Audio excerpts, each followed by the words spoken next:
folk til at flytte fra de store byer og til landet? Det er et spørgsmål, rigtig mange små bysamfund døjer med. I Bonderup i Nordjylland, der har man taget sådan lidt kreative metoder i brug for at lokke folk til. Indtil for nylig bestod byen af 200 indbyggere, men efter en helt særlig charmeoffensiv, en metode, som flere eksperter faktisk kalder et eksempel til efterfølgelse, har endnu en familie valgt at flytte permanent til byen. Og dermed er indbyggertallet kommet op på 203. Familien Laud har boet her i villaen i Bonderup i 2 måneder. Og nu har de så besluttet at blive. Brian og Lis, de kommer over og griller i morgen. Arthur, han var lige over med en bakke jordbær fra hans jordbærved. Det kan jo ikke blive bedre. Gode naboer, der også har gjort deres for at lokke den lille trækløver hertil fra Aalborg. De første 4 måneder skal familien ikke betale husleje. Bilen er gratis. Deres hest står opstallet gratis. Og græsset bliver slået selvfølgelig gratis. Jo, selvfølgelig er det forkert, det er da også dejligt. Det er da skønt, synes jeg. Men det er jo den måde, vi så turde prøve at gøre det på. En slags landsby på prøvepakke.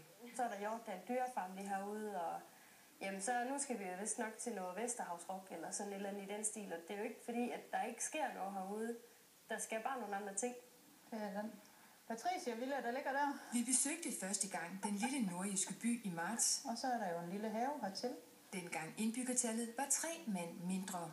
Der skal nok lige males lidt på væggen og sådan noget. Anne Ringgren vil have flere naboer, så hun og sponsorer forsøgte at skabe fokus på byens herligheder ved at udlade dem gratis. Der er busforbindelse, der er fibernet i gaderne.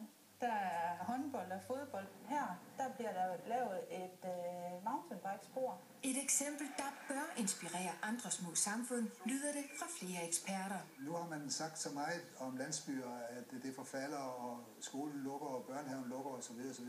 Skal vi vende det billede, så skal vi have de lokale til at gøre det, som vi oplever her. Den har vi også brug for. I Bonderup ansøgte 10 familier der også om at fordele i herlighederne. Familien Laud blev udvalgt. Jeg tror, vi bliver glade for at bo her.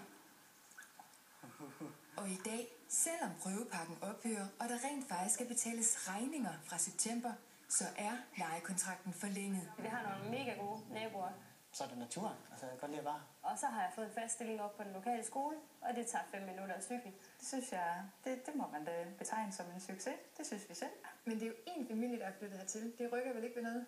Jo, det synes jeg da, det gør. De har 1 barn, og de får formentlig flere børn. Jeg tror, jeg får på sit badebassin lige nu. Og så skal vi have seneste nyt fra sporten, Camilla. Ja, her lægger vi ud med Nikki Bille.